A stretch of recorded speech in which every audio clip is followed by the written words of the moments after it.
Antes da gente ir diretamente para a plataforma, é interessante a gente conceituar o porquê que a gente está indo para a plataforma. Se a gente tem a quantidade de horas do colaborador e a gente tem o valor da hora dele, a gente multiplica um pelo outro, a gente tem um custo total desse colaborador ou desses colaboradores no projeto. Então, para isso, a gente precisa estar criando um índice para cada categoria. No nosso caso, nós temos duas pessoas, hipoteticamente, trabalhando em um projeto. Nesse projeto que está 78%, né, que inclusive está até atrasado, e a gente vai estar trabalhando nos índices dele. Tá? Então, a gente vai trabalhar no índice tanto de um, que vai ser mais caro, que a gente vai colocar a hora do engenheiro, quanto no índice do, vamos simular um estagiário. Não faz muito sentido a gente trabalhar com o mesmo índice para os dois. Até porque o peso do estagiário na questão monetária é muito menor do que o peso, por exemplo, do engenheiro. Então, isso é importante a gente conceituar. Então, vamos ao passo 6. Mais uma vez dentro do sistema, eu sempre caio nessa tela para a gente estar criando novos projetos. É a tela padrão de entrada. Agora eu vou vir em histórico. Quando eu venho em histórico, eu tenho aqui essa tela que tem o histórico dos meus projetos. Mas o que nos interessa é estatística e índices. Eu vou até apagar aqui porque o de vocês está zerado, né? Mas quando a gente criar vai ficar algo parecido com isso. Então eu vou apagar esse.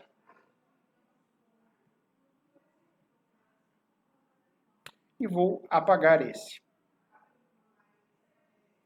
Então, agora eu estou exatamente do mesmo jeito que vocês. Então eu vou vir aqui nesse botão verde, novo índice. Quando eu venho nesse novo índice, ele tem esse nome padrão aqui, projeto de engenharia padrão alto. Eu posso apagar ele e dar um nome por um índice, tá? Então, no nosso caso, eu vou colocar o seguinte índice. Eu vou colocar um índice chamado engenheiro. E aí, a gente já começa a customizar esse índice. Quantas horas esse engenheiro trabalha por mês? O padrão é 220. Então, a gente já deixou essa quantidade para vocês. Então, já está fácil para vocês simplesmente colocar esse valor. Se esse engenheiro ele trabalha menos, você pode estar alterando esse valor. Tem gente que faz 6 horas por dia, tem gente que faz meio período e assim por diante. Eu tenho como organizar essa tabela. Como que funciona essa nossa tabela? Eu tenho categoria dos recursos, eu tenho os recursos, a unidade de medida do recurso, o valor desse recurso e essa questão do rateio, tá? A gente vai estar falando sobre o que é esse rateio. Esse valor final por mês é o resultado dessa linha de operação.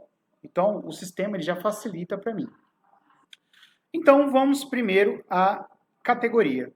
O que são essas categorias? Essas categorias nada mais são do que tipos de recursos. Fica difícil fazer uma análise estatística sobre todos os recursos, porque eu tenho diversos recursos e essa análise ficaria uma análise bagunçada. Então, eu faço um agrupamento de tipos de recurso para que eu consiga fazer essa análise. Então, eu posso criar qualquer recurso, porém, esse recurso criado, ele tem que ser referente a uma categoria. Então, a gente já tem alguns recursos criados. Por que a gente fez isso? A gente quis fazer um checklist para que vocês consigam dar início ao trabalho. Tem gente que não tem toda essa percepção de quantidade de custos que tem no escritório e o custo operacional. Então, a gente já fez isso para facilitar a vida de vocês. Então, como que funciona a operação dessa tabela? Se eu não vou usar esse custo, eu deixo zerado. Não influencia em nada para mim. Se eu vou usar, eu coloco o valor. E se tem algo a mais, eu posso clicar aqui no canto inferior esquerdo, novo item. Então, eu vou começar preenchendo primeiro aquilo que eu preciso colocar. Então, por exemplo, eu tenho aqui o CREA. Então, eu vou dar uma pesquisada no Google aqui, só para a gente ver quanto que está o CREA hoje, para fazer sentido. Valor CREA 2023. Então, o valor hoje, aqui com desconto, né, profissional de nível superior, 596. Então, eu vou colocar R$600 aqui, um exemplo, tá? Opa, desculpa, 600 reais. Alvará de funcionamento. Quanto que ficaria o alvará de funcionamento? Então, você vai ter que ver com o contador de vocês quanto que está o alvará de funcionamento. Hipoteticamente, eu vou colocar aqui R$300. Olha que interessante. Pelo fato desses dois itens terem força de legislação e eu ter que pagar uma vez por ano, ele já pega essa unidade anual, divide por 12 e me dá o valor por mês. Então, o valor da minha hora já está sendo organizado automaticamente. E aí eu vou preenchendo os outros valores. De tal forma que no final eu vou ter exatamente o valor da minha hora, que é o que eu quero. O meu índice no final vai ser esse aqui. Então, eu vou preenchendo todos esses itens. Então, um engenheiro, o que ele custa? Ele custa o CREA. Ele tem um estagiário que o acompanha? Se tiver, você pode colocar.